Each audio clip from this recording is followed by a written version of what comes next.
If I told you that the toughest guy in Hollywood history, the man who shot outlaws, punched out barrooms, and never seemed scared of anything, spent his final years thinking about 5 women. Not fame, not awards, not box office numbers. 5 leading ladies he could never quite stop missing. Here's the thing about John Wayne that most people get wrong. Everybody remembers the swagger, the horse, the drawl, the fistfights. But ask the people who actually knew him, and they'll tell you something different. Underneath all that grit was a guy who was fiercely loyal to the people who stood beside him, especially the women who shared the screen with him across nearly 5 decades and over 170 films. Think about that number for a second. 170 films. That's a career most actors would kill for, spread across almost 50 years in front of the camera. And out of everyone he worked with, directors, rivals, legends, it was a handful of actresses who stuck with him, in his heart, right up until he passed away in 1979. So today, we're counting down the 5 leading ladies John Wayne never stopped thinking about. And trust me, the woman at number 1? She's the reason people still talk about on-screen chemistry the way they do. Stick around, because this one ends with one of the most beautiful friendships Hollywood has ever seen. Claire Trevor.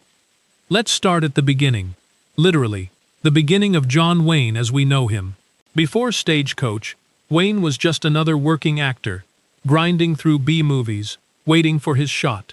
Then, in 1939, John Ford handed him the role of the Ringo Kid, and everything changed. But here's what a lot of people forget. Wayne wasn't carrying that movie alone.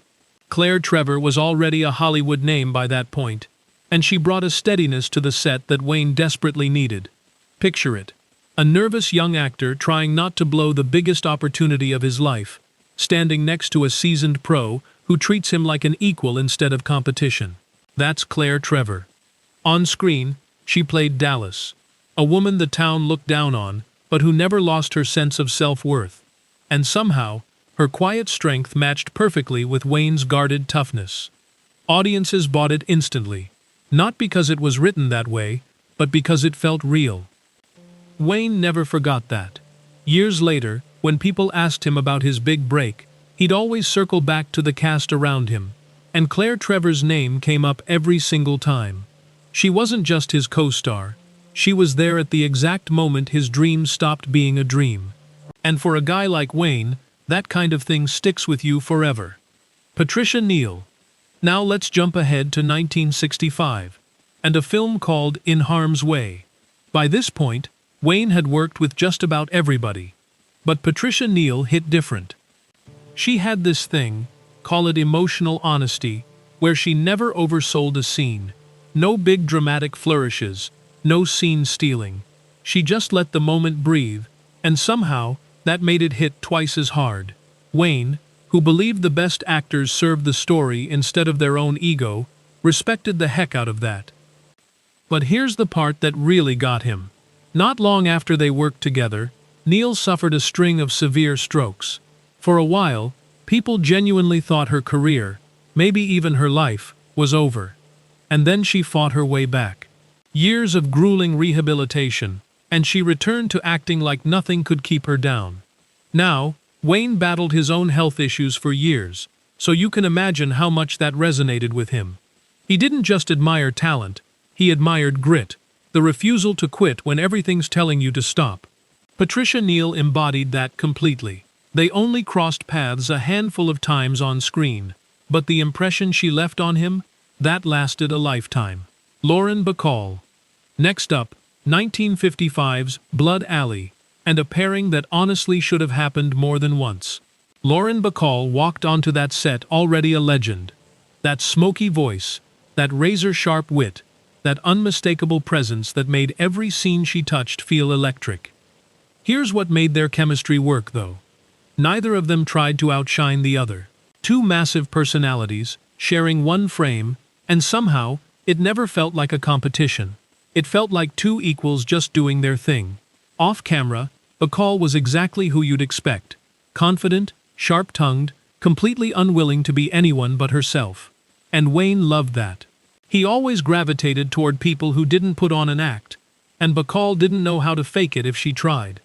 They only made the one film together, which honestly feels like a bit of a crime looking back. But Wayne spoke about that experience for years afterward. To him, Lauren Bacall was proof that elegance and toughness aren't opposites. Sometimes, they're the exact same thing. Katharine Hepburn. Now here's an interesting one, because John Wayne and Katharine Hepburn were about as different as two Hollywood icons could get. Different politics, different values, different views on pretty much everything. And yet, Wayne respected her more than almost anyone in the business. Why? Because Hepburn refused to play by Hollywood's rules. She picked hard roles over easy ones. She spoke her mind, even when it cost her. She built an entire career on being unapologetically herself in an industry that constantly tried to box women into neat little categories. Wayne got that. He understood that toughness doesn't only look like six-shooters and cowboy boots. Sometimes it looks like a woman standing her ground in a room full of people who disagree with her. They never shared a screen together, and honestly, given their differences, it's hard to picture what that movie would have even looked like. But Wayne never let disagreement turn into disrespect. He watched her career from a distance for decades, and he never stopped admiring what she stood for. Maureen O'Hara. And now, the one you've all been waiting for. If you say the name John Wayne, there's a good chance the very next name that pops into your head is Maureen O'Hara. And that's not an accident. These two made 5 films together over more than 20 years. Rio Grande, The Quiet Man, The Wings of Eagles, McClintock, and Big Jake. 5 films, 2 decades, and a chemistry so natural that John Ford practically built entire movies around it. Here's the thing though, it was never about romance, even though rumors chased them for literally decades. Both of them denied it, every single time, and instead, described something rarer, a genuine, rock-solid friendship built on trust and mutual respect. O'Hara once called him one of the finest friends she'd ever had in the business. Coming from someone who worked with everybody, that's not a small compliment. Wayne, for his part, called her one of the toughest, most dependable people he ever worked with. And if you knew anything about how much this man valued loyalty, you'd know that was about as high a compliment as he could give anybody. When Wayne passed away in 1979, O'Hara was devastated. Not because she'd lost a famous co-star, plenty of actors lose those. She'd lost a friend who had walked alongside her through some of the best years of her life. And honestly, that's what made their bond so special. It wasn't built on headlines. It was built on decades of just showing up for each other. So there you have it. 5 women who left a permanent mark on John Wayne's heart. Trevor, who was there at the very beginning. Patricia Neal, who taught him what real resilience looks like. Lauren Bacall, who showed him elegance and strength aren't opposites.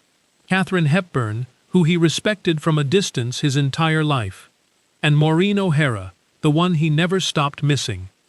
What ties all 5 of them together isn't fame, and it isn't box office numbers.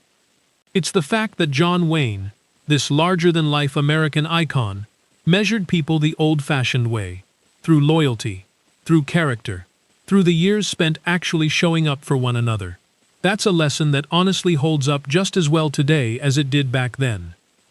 If this took you back to a golden age of movies you didn't know you missed, do me a favor, hit that like button, drop a comment telling me which of these 5 actresses meant the most to you, and subscribe if you want more stories like this one. Because trust me, we've got plenty more legends left to talk about. Michael Jackson.